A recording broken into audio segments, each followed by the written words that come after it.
Our star-crossed romance begins with Aya Rodriguez, a normal girl, and good lord, her face looks like she got hit by a grenade. Aya begins to wonder about the demolition going on about the place she rented, and that explains her face.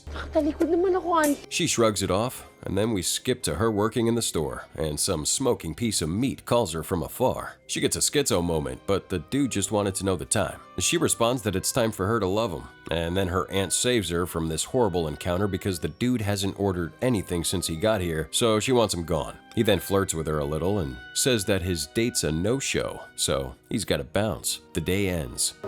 Next time na lang, han. And Aya walks on the streets.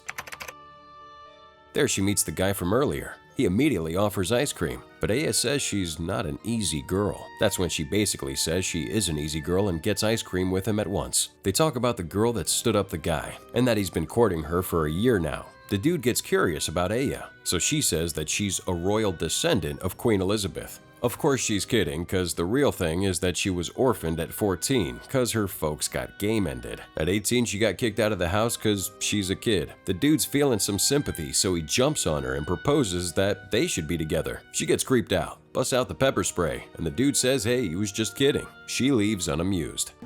Bye, Pepe.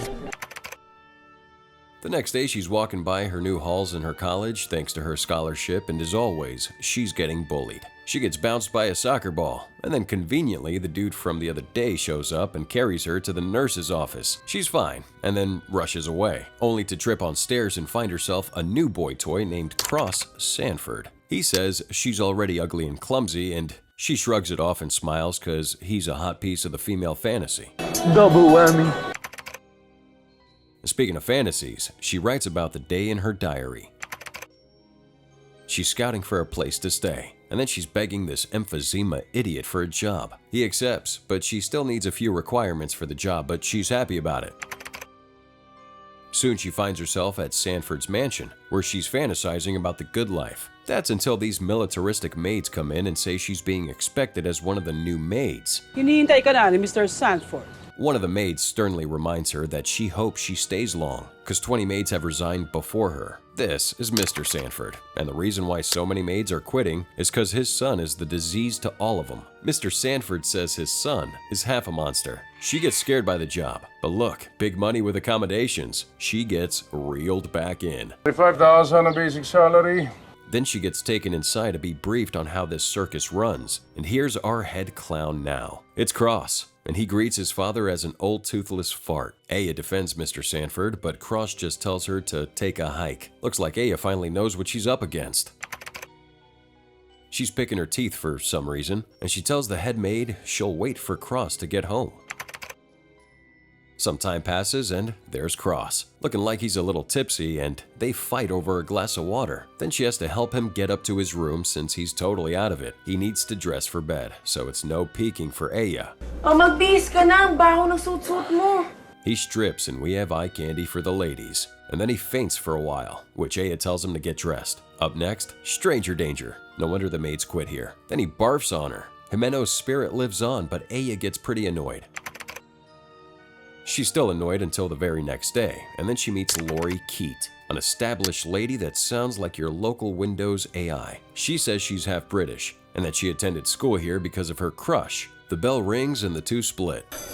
I do have claws. Then Aya encounters the school divas having some female gaze over Cross. Too bad, cause he calls for Aya and asks her to buy some school supplies. She goes to the National Bookstore and geez, what did she have to buy? A few blocks of gold? Looks like she's low on cash. And she accidentally calls the cashier a brainlet. Just as she was about to get thrown out, the ice cream man comes and saves her hide once again. She needs more money, so she simps for him, but she's now in his debt. Pahiram ng pantaksi. Aya comes to Cross's home and complains that he didn't give out enough money to buy the stuff. Cross does pay her back, but he comes short. He then teases her with the remaining money, and she gets annoyed once again.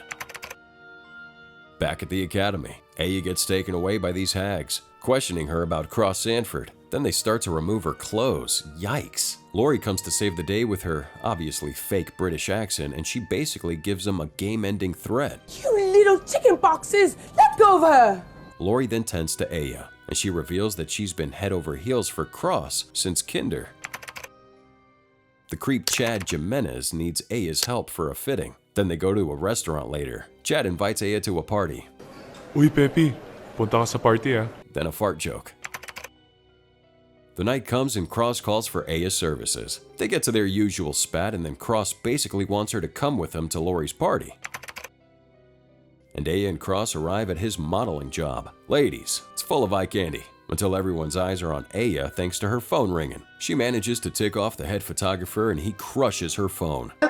Papatayin mo ba yan o ikaw ang papatayin ko? Cross tells him to just finish the shoot, and Aya is left in a bit of tears.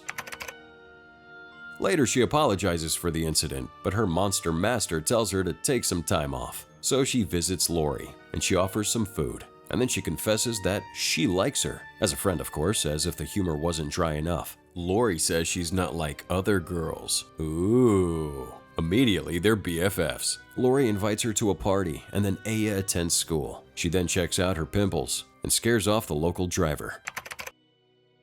Aya goes looking for a Cross in her classroom, but it results in a fight with Cross's local simps.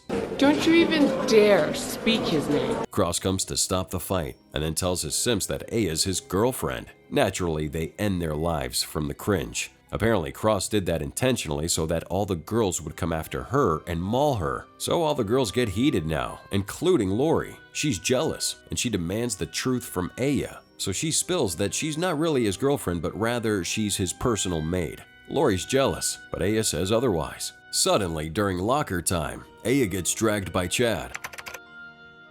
Outside, Chad tries to confess something suggestive to Aya while those hags are sneaking around, and he just needs Aya for a plan.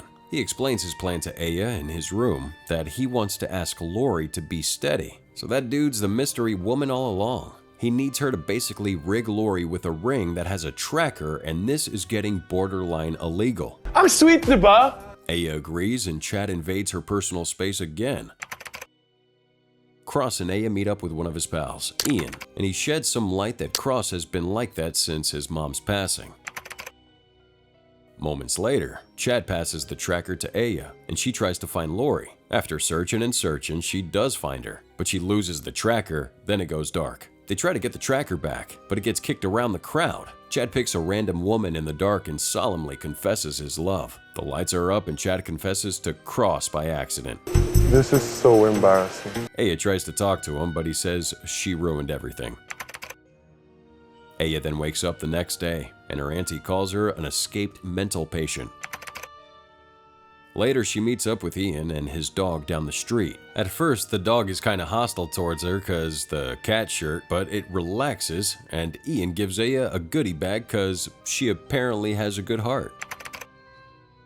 At school, Aya keeps bumping into people. First, it's Chad, but then she zips away.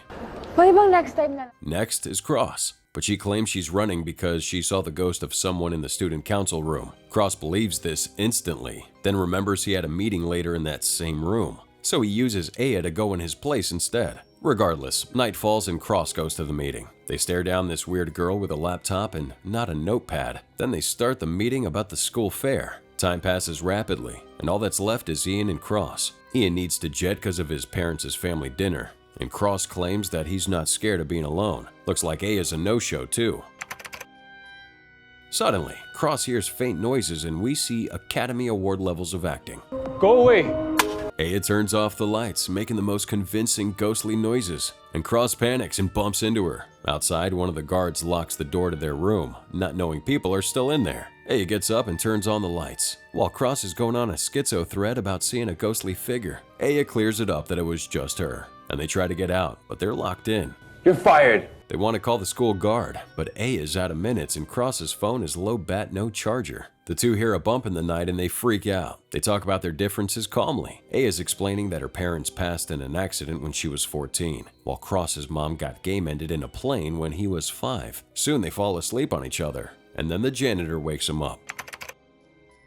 He's tasking Aya to make his banner for the school fair, but Aya's distracted by the TV. Cross is back to his usual mongrel self, so Aya freaks him out with the scariest rendition of a ghost. What a baby. Aya spends the night making the banner in Cross's room. Then she wonders about the weird love triangle Chad, Cross, and Lori have. Morning arrives, and Aya wakes up with Cross already gone. She goes to the bathroom, and it looks like her master played connect the dots with her pimples. Looks like with indelible ink too, but Aya manages to remove it when she gets to school. There, Chad comes from football practice, and he's dragging Aya away in his Mustang. She's afraid of him because of what happened, but Chad's name is Chad for a reason. He wants to make peace and forget about the whole Nancy incident. Aya agrees, and then she gets to Cross's home, where she's being called yet again. Upon entering the room, they immediately get at each other's throats. pala yun. Akala ko connect the dots. Then Aya notices that her master's actually sick and tries to make some grub and medicine for him. The maids think that she's going to poison him, but she says that she doesn't want to meet this guy in the eternal flames. She spoon feeds Cross, and this is usually where those rabid children scream like birds. This makes him barf, and Aya says that he's really sweaty, so he needs to strip. Then Aya gushes from it.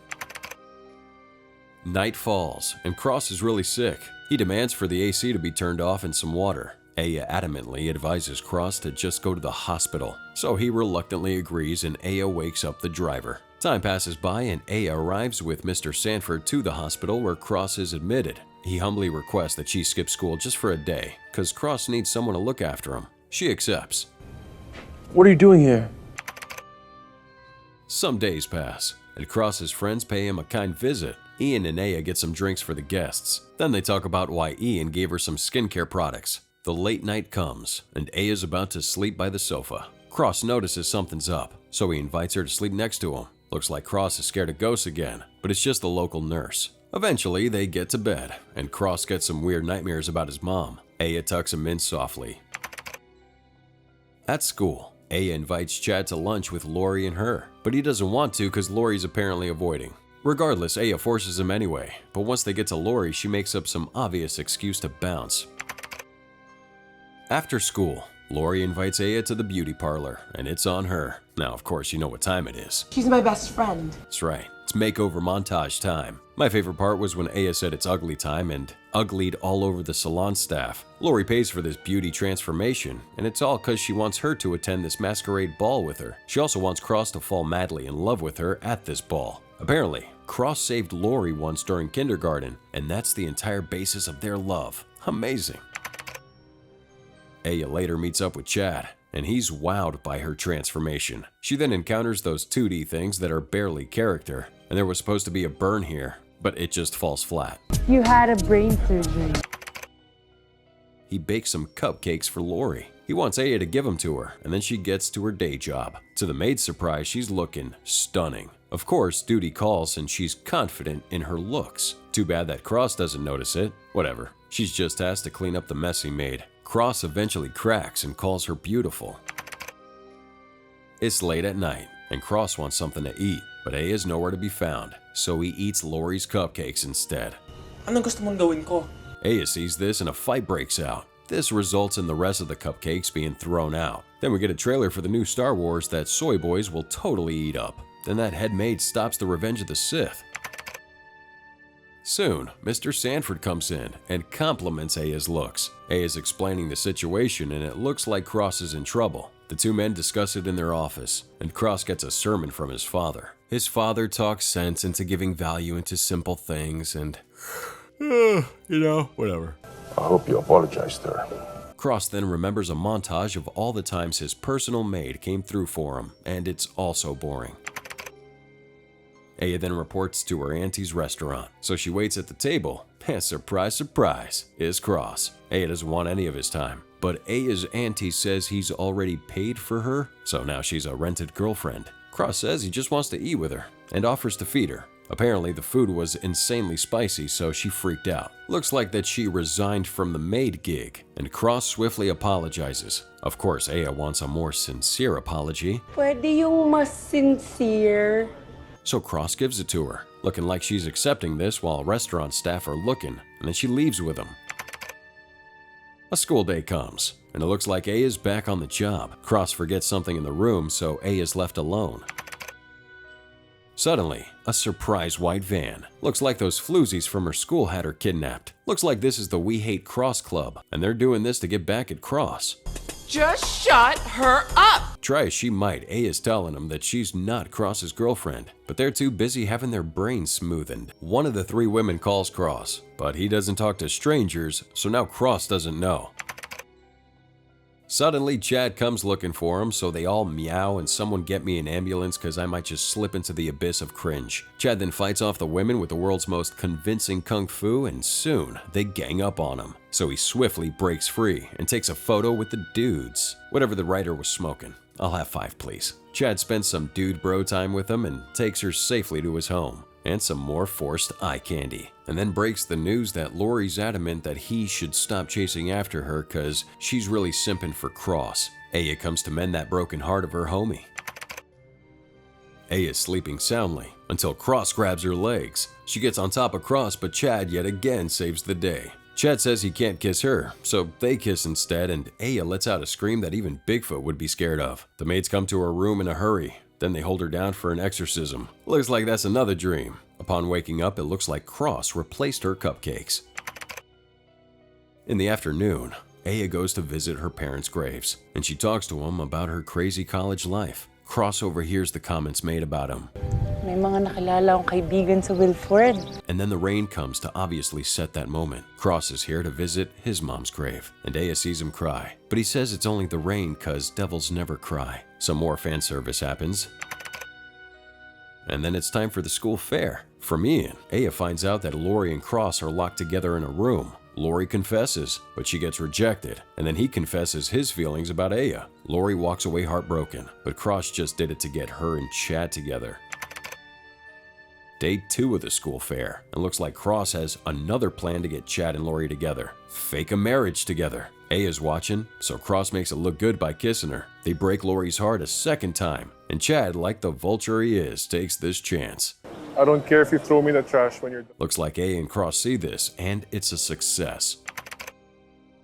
Day 3 of the school fair, and Lori confronts Aya about Cross. Aya's admitting she loves Cross, and then Lori asks her if she should give Chad a chance. Of course she would say yes, and they hug it out.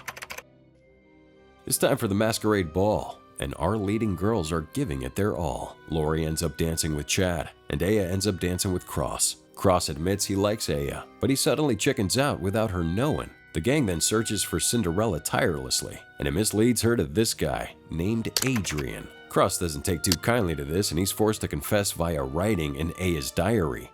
Read the last page.